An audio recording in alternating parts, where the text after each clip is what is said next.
Christian parenting. Do kids belong in church? Should they be in big church with mom and dad? Let's talk about that today on Family Vision. Hi, my name's Rienow. Welcome to Family Vision with my parents, Dr. Rob and Amy Rienow, strengthening families through practical, encouraging, and real conversations. Hi, this is Rob Rienow with Visionary Family Ministries.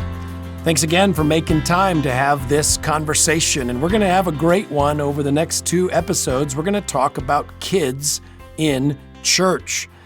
Do kids belong in big church? Do kids belong in that corporate worship service? We're going to share some stories, share some scriptures, and some practical ideas. This was a relevant subject just yesterday in church for us. Our little boy, Rush, was a little squirmy during the church service, and he was kind of nuzzling up to Amy. And Amy said, "Okay, Rush, sit up, sit up." He says, "Mom, I'm trying to fall asleep." I'm like, good. Okay, fantastic. I think the goal here right now is we're trying not to fall asleep, but we're really glad that you're here. Another story, this was years ago. If you've ever had an infant in a church service, you're hoping the infant sleeps, right? But maybe the infant starts to squeak, and a little squeaking's okay, but then once it gets louder, you're starting to be sensitive or concerned for people around you. So for me, if I have an infant in the church service and the infant's starting to squeak, I go to DEFCON 1, which is standing on the side aisle with the baby kind of on my hip, and I'm doing the bouncy thing just to see if the kid will, calm down a little bit. So I'm in this church service, baby starts squeaking, I go to DEFCON 1, I'm in the side aisle, bounce. A few minutes later, he's not happy, so I move to DEFCON 2, which is the back of the sanctuary, and we're also doing the bounce and maybe a little walk around. And I'm in the back of the sanctuary with this baby, and there's another woman. There's a woman back there with her baby. She's at DEFCON 2, trying to get her baby kind of calmed down as well. Well, my baby goes to DEFCON 3, her baby goes to DEFCON 3, so now we have to go to the cry room. So you walk out of the sanctuary, you walk down the hall to the cry room, and that's where the other DEFCON 3 parents are, but everybody's watching the service on the screen, okay, in the cry room. Well, her baby goes to, of course, my baby calms down, immediately. It's a very gifted, well-behaved child. Well, her baby goes to DEFCON 4, and baby's really screaming, and she gets up to leave the cry room because she's concerned that the baby's disturbing the people watching the service on the screen in the cry room. I'm like, where are you going? Like, this is the bottom of the barrel. There isn't anywhere else to go besides here. All right, those are a couple of funny stories. Let me tell you a couple little more serious stories just about this issue as we talk about this question. I'm going to talk to you about it culturally. I want to talk to you about it biblically. In our next episode, we're going to talk about it practically. But I remember Amy and I and our family were on a mission trip to Russia, and this was back in 2012. We have a number, our ministry partner, Mission Eurasia, tremendous ministry over there, and they've translated a number of our books into Russian, and we hope to go back one day. But when we were there, we were learning about the communist takeover of Russia in the early 20th century. And one of the things I thought was so fascinating is that they explained to us that one of the things that the communists did, one of the laws that was passed, was that parents were no longer allowed to bring their children to church. So there was this idea that, well, maybe you were, an old religious person, maybe an old Christian. Well, they would let you continue to go to church and do your kooky Christian religious thing, but they were not going to allow your children to go because they had a plan that your children would be communists. They had a plan that your children would be atheists. And I was having this conversation with this pastor in Russia, and he was telling us about that. And then he was talking to me about what happened in the late 20th century in these churches as they began to develop children's ministries and youth ministries, which we love. We love children's ministries and youth ministries as a vitamin boost to the meal of the corporate worship service. It's a conversation that we're going to have as a part of these podcasts. He said the communists wouldn't allow our children into the church service. And he said, now we keep them out voluntarily. We self-segregate our kids from this gathering of the people of God in this weekly worship service. Let me give you another story. This is from my friend Pastor Dustin Guidry down in Texas. Pastor Dustin became convinced, based on some of the scriptures that I'm going to share with you today, he became convinced that the early Christians, when they gathered for worship, they did it with all the ages together. And that up until that point in his ministry, he had the adults in the sanctuary and the kids and teens were off doing their own Christian education. And so he preached a series of messages and unpacked some of the scriptures I'll share with you in just a moment about this pattern, both in the Old Testament and the New Testament, that when God's people gathered for their corporate worship service, they did it with all ages together. And so he said that in order to follow the patterns of Scripture and the example of the early church, when we gather for corporate worship, we're going to have all the kids with us. And then we're going to have a vitamin boost of Christian education. But when it comes to our corporate worship gathering, we're going to do that according to the biblical pattern of all ages together. Well, after this particular sermon, a group of seasoned citizens met him in the front of the church and said, we'd like to have a meeting with you tonight about this. So he prepared his resignation letter and came to meet with these folks. It was fascinating what these seniors in the church said to him. They said, Pastor, we're still thinking about the scriptures you shared with us, and you talked to us about this biblical pattern. So we're going to wrestle with all that. But here's what we know. What we know is we grew up in church next to our moms and dads and grandmas and grandpas, and we're still here. And our kids grew up separate from us, and they've left the faith. And if you want to bring them back, you bring them back. It's a fascinating journey for that church. A number of years ago, a leading ministry magazine had an cover article, Do Children Belong in Church? 3 views. 3 different authors contributing to this article. I knew a couple of them. I have tremendous respect for them. And the article was very, very good. 3 views, 3 authors. What were the 3 views? Well, view number 1, no. Kids don't belong in church.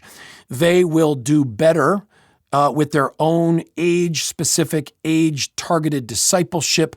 They can't pay attention in church. They draw on the offering envelopes. They crawl under the pews. They need their own thing. Then the second view was, yes, they belong in church, but just for the singing. So we're going to all sing together, take the offering, and then kids are going to parade out to their children's ministry stuff for the sermon. And then the third view was, yes, children should be in the corporate worship service for the whole service. And the thing that struck me, again, good writing, good people. The thing that struck me about this 8-page article was there was not a single reference to the Bible.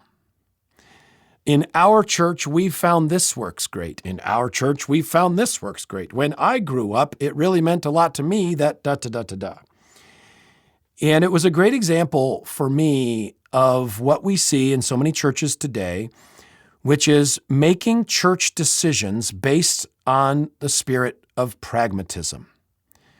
What works? What's most creative? What do we think will be most effective? I'm convinced we've got to get back to this view of Scripture that God speaks to everything important, especially as it relates to His bride, the church. I love what missionary Jim Elliot says. He says, it's impossible that God would have left us His bride without explicit instructions as how to care for her. In other words, do you think that God would have called us to be a part of the church, the bride of Christ, and then not told us how to take care of His bride? So what I want to do in this part 1 of this 2-part conversation of do kids belong in church is I want to talk to you about this biblical pattern, this biblical principle of all ages worshiping together. My argument for why we should have our children in the church service with us is not because it's going to work better, although I think it will. And by work better, I mean help our children follow Jesus. help our children love the Word, prepare our children for a lifetime of following Christ. I think, yes, it will be much more effective to have them a part of the corporate multi-generational worship gathering. But that's not the argument. The argument for having all ages together in that corporate worship time is because God tells us that this is the way His people worshiped Him in the Bible. God tells us this is the way His people worshiped Him in the Bible. Let me give you a few examples. In the book of Exodus, God gives instructions for how the people of Israel were to celebrate Passover. This is Exodus 12:24-28. You shall observe this rite as a statute for you and your sons forever. And when you come to the land that the Lord will give you, as He promised, you shall keep this service. And when your children say to you, what do you mean by this service? You shall say, it is the sacrifice of the Lord's Passover. For He passed over the houses of the people of Israel in Egypt, when He struck the Egyptians but spared our houses. And the people bowed their heads and worshiped. And then the people of Israel went and did so, as the Lord had commanded Moses and Aaron. Then again, another one of these Old Testament worship gatherings, the Feast of Weeks, Deuteronomy 16:11. And you shall rejoice before the Lord your God, you and your son and your daughter, your male servant, your female servant, the Levite who is in your towns, the sojourner, the fatherless, and the widow who are among you. Sounds like everybody. At the place that the Lord your God will choose to make His name dwell. God commanded Israel to worship with their children during the time of Joel. God called the people to gather for a solemn assembly. This was a serious spiritual gathering for a serious spiritual purpose. This is what it says in Joel 2:15-16. Blow the trumpet in Zion, consecrate a fast, call a solemn assembly, gather the people. So who should come to a solemn, serious spiritual gathering? It says, consecrate the congregation, assemble the elders, gather the children, even the nursing infants, and let the bridegroom leave his room and the bride her chamber. We then move into the New Testament. We just talked about the Passover being celebrated with all ages together. That's what Jesus and His family were doing when Jesus was 12 years old, gathering in the temple for Passover. In the book of Acts, we find the first Christians when they gathered for worship every Lord's Day or Day of Resurrection, first day of the week, Sunday. All the ages were together. You might remember in Acts chapter 20, the church is gathering in an upper room up on a third floor. Paul and the believers are gathered in this upper room, and Paul is preaching, and he's preaching till midnight.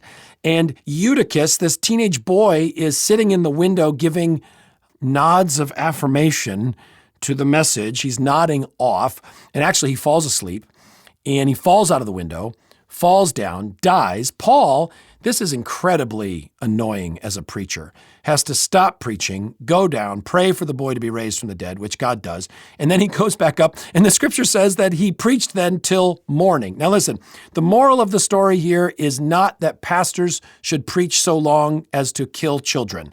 Okay, because sometimes, the heart can only receive what the rear end can bear. But the principle or the picture here is that all God's people are together, all the ages together. We know that children were included in the church services in Ephesus and Colossae. See, in Paul's letter to these churches, he specifically speaks to children. These letters were intended to be read to congregations in these cities. You may not know this, but the letters of the New Testament were circulated and preached. They were preached as sermons. Paul knew that he could speak directly to the children because he knew they would be with their parents in church. They would hear the sermon along with everyone else. And it's also reasonable to conclude that Paul had no problem with the children being exposed to the entire content of the letter. There's no indication that children were brought into the service to hear the part was for them and then escorted out. You may remember, God spoke to children in these worship services with these words, "Children, obey your parents in the Lord, for this is right. Honor your father and your mother. This is the first commandment with a promise, that it may go well with you and that you may live long in the land." And then again, the children in the church in Colossae, "Children, obey your parents in everything, for this pleases the Lord." So where were the kids? The kids were present. What I want you to see is that God, there's no idle words in Scripture. Every word counts. Every word matters. Why would God repeatedly tell us that children were present in the worship gatherings of his people? Because he wanted us to know. He wanted us to have that pattern. And also, reality check, for 1,900 years of Christianity, no one ever asked this question, do kids belong in church?